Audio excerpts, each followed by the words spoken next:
അമ്മ രാവിലെയൊക്കെ ഇഡ്ഡലി, അമ്മക്ക് ആകെ 2-3 സാധനം ഉണ്ടാക്കാനോ, ഇഡ്ഡലി. അപ്പൊ ഈ ഇഡ്ഡലി ഉണ്ടാക്കും. ഈ ഇഡ്ഡലി ഉണ്ടാക്കുന്ന സമയത്ത് ഞാൻ ഇഡ്ഡലി ഒരു വണ്ണം കഴിച്ചിട്ട് ഞാൻ പറഞ്ഞു ഇഡ്ഡലി വേണ്ടെന്ന് പറയും. അപ്പൊ പറയാ ഞാൻ ഉണ്ടാക്കി വേറെ ജോലിക്കാരി ചില ദിവസം വന്നില്ലെങ്കിൽ, പുള്ളിക്കാരി വന്നില്ലെങ്കിൽ അപ്പൊ ഇഡ്ഡലി കഴിച്ച് ഞാൻ വേണ്ട ഇഡ്ഡലി വേണ്ടെന്ന് പറയും. മോനെ ഒന്ന് കഴിക്കും മോനെ. ഞാൻ പറയും 1000 രൂപ തരണം കഴിക്കാന്ന് പറയും.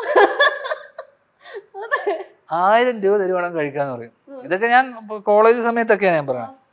ഒരു ഇഡ്ഡലിക്ക് 1000 രൂപ വെച്ചിട്ട് ഞാൻ 4 ഇഡ്ഡലിക്ക് 4000 രൂപ വാങ്ങിച്ചിട്ടുണ്ട്. എന്റെ അമ്മയൊക്കെ ആണെങ്കിൽ നീ കഴിക്കണ്ട, 4 ദിവസം വേണ്ട കഴിക്കണ്ടെന്ന് പറഞ്ഞു കളയും. കാരണം ആ ഇഡ്ഡലി ഞാൻ കഴിച്ചില്ലെങ്കിൽ പിന്നെ ആരും കഴിക്കൂല.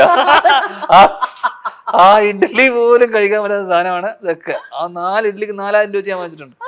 ഇതേ അമ്മ നോക്കിക്കോ, അച്ഛൻ ആശുപത്രിയില്ല.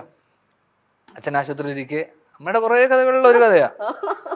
അച്ഛൻ വളരെ ക്രിട്ടിക്കലായിട്ട് ആശുപത്രിയിൽ, ജസ്റ്റ് ഇതിന് മുന്നേ ഒരു തവണ ഇതേപോലെ ക്രിട്ടിക്കലായിട്ട് ആശുപത്രിയിൽ കിടക്കുക.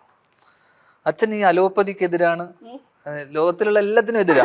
ഓക്കെ, അപ്പോ എതിരായി, ഭയങ്കര എതിരാ. ഇത് കണ്ടു കഴിഞ്ഞു കഴിഞ്ഞാൽ പ്രശ്നമാണ്. അലോപ്പതി മറ്റേ മൈദക്കെതിരാ, പൊറോട്ട കഴിക്കൂല, അങ്ങനത്തെ പറയാ. ഒരു നന്നായി സിഗരറ്റ് വലിക്കും. ഇതൊക്കെ ചെയ്യുകയാണെങ്കിലും അതിന് മാത്രം എതിരില്ല.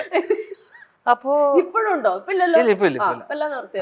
അങ്ങനെ മൈദ രക്ഷയില്ല, പൊറോട്ട ഒന്നും പറ്റൂല. അപ്പൊ അതുകൊണ്ട് തന്നെ അമ്മയും മൈദ എതിരാ. അപ്പൊ എന്നോട് പറയും പൊറോട്ട എന്ന് പറഞ്ഞ സാധനം കഴിക്കരുത്, അത് ഭയങ്കര വൃത്തിയുടെ സാധനമാണ്. എന്നോട് അമ്മ അങ്ങനെ ഉപദേശിക്കും. അപ്പൊ ഒരു ദിവസം ഞാൻ അച്ഛൻ്റെ ആശുപത്രി പരിപാടിയൊക്കെ കണ്ട് ഞാൻ ഭയങ്കര വിഷമിച്ച്, അച്ഛൻ ഇനി ജീവിക്കൂല എന്നൊക്കെ പറഞ്ഞ അവസ്ഥയിൽ നിൽക്കുക. ഡോക്ടർ ഇതൊക്കെ ഞാൻ കേട്ടിട്ട് ഞാനും അമ്മയും, ഏട്ടൻ അന്ന് പിറ്റേ ദിവസം ചെന്നൈയിൽ നിന്ന് വരുന്നുള്ളൂ. അപ്പൊ ഞാനും അമ്മയും വിഷമിച്ച് ഹോസ്പിറ്റലിലെ റൂമിലെത്തി സങ്കടപ്പെട്ടിരിക്കുക. അപ്പൊ ഒന്നും കഴിച്ചിട്ടില്ല അമ്മ രാവിലെ തൊട്ട്. അപ്പൊ ഇങ്ങനെ ഇരിക്കുന്ന ഞാനും അമ്മ ഇങ്ങനെ ഇരിക്കുന്ന സമയത്ത് അമ്മ ഞാൻ ചോദിച്ചു, അമ്മ എന്തെങ്കിലും കഴിക്കണ്ടേന്ന് ചോദിച്ചു. നീ എന്തെങ്കിലും പറയാന്ന് പറഞ്ഞു. അങ്ങനെ ഇരുന്നു. ഞാനപ്പോ റൂമിൽ ഫോണുണ്ട്. അപ്പൊ ക്യാൻറ്റീനിലോട്ട് ഞാൻ വിളിച്ചിട്ട് ചോദിച്ചു എന്തുണ്ട് കഴിക്കാന്ന് ചോദിച്ചപ്പോ പറഞ്ഞു ചപ്പാത്തി ഉണ്ട്, ഫ്രൈഡ് റൈസ് ഉണ്ട്, പൊറോട്ടയുണ്ട്. ചപ്പാത്തി, ഫ്രൈഡ് റൈസ്, പൊറോട്ട. അപ്പൊ അമ്മ 2 പൊറോട്ടയും 1 ബീഫ് റോസ്റ്റും പറഞ്ഞു. അമ്മ സത്യം പറഞ്ഞു 2 പൊറോട്ട പറഞ്ഞു. ഞാൻ ഇപ്പൊ അമ്മ പറഞ്ഞു, നമ്മുടെ നാട്ടില് ഒരു കൊളോക്കിയലായിട്ട് വിളിക്കുന്ന എന്റെ അച്ഛൻ അവിടെ ആശുപത്രി കിടക്കുമ്പോ എനിക്ക് പൊറോട്ട കൊണ്ടോന്ന് ചോദിച്ചു.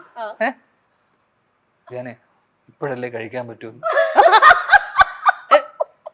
ആലോചിച്ച് നോക്ക്. അപ്പൊ എന്തൊരു സ്പോട്ടായിരിക്കണം സ്ത്രീ, എന്തൊരു സ്പിരിറ്റ് ആയിരിക്കണം. ഇതെല്ലാം ഈ നാട്ടുകാരെ മൊത്തം വിളിച്ച് പറഞ്ഞിട്ട് തിരിച്ച് വീട്ടിലേക്ക് അത്രയും പാവ സ്ത്രീ, പാവ.